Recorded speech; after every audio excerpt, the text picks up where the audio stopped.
Business એક team દ્વારા રમાતી રમત છે. ટીમમાં ઉચ્ચ કક્ષાની ક્ષમતા ધરાવતા લોકો હોવા જોઈએ અને તે લોકો એકબીજાને સહકાર આપીને સાથે મળીને રમવા જોઈએ. ઘણીવાર ટીમમાં સારા લોકો ભેગા કરી શકાતું નથી અથવા સારા લોકો ભેગા થયા હોય તે જોડે રમી શકતા નથી. આવી ટીમ હાર પામે છે. Hello and welcome to day 6 of 21 days daily dose.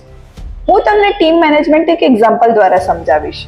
એક સારા ટીમ લીડને એમ કહેવામાં આવે કે તમારે એક બસ લઈને એક ગ્રુપ ઓફ પીપલને એક ડેસ્ટિનેશન પર લઈ જવાનો છે. તો તે વ્યક્તિ એક ડેસ્ટિનેશન ડિસાઇડ કરીને જે બી મળે તેને બસમાં બેસાડીને ત્યાં પહોંચી નહીં જાય, પરંતુ તે સારા લોકો શોધશે, તેમને બસમાં બેસાડશે, કોને ક્યાં બેસાડવું છે તે નક્કી કરશે અને પછી બધા જોડે જોઈન્ટ ડિસ્કશન કરીને નક્કી કરશે કે આપણે એકબીજાના હેલ્પથી કયા સારા એવા ડેસ્ટિનેશન પર પહોંચી શકીએ છીએ.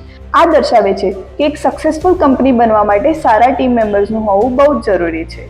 એક સારો ટીમ લીડ એ જ છે જે પોતાની શ્રેષ્ઠ ટીમને મેદાનમાં ઉતારીને જોડે રમતા કરી શકે. આવા જ એન્ટરપ્રેન્યોરશિપને લગતા વિડીયોઝ માટે અમારી સાથે જોડાયેલા રહો.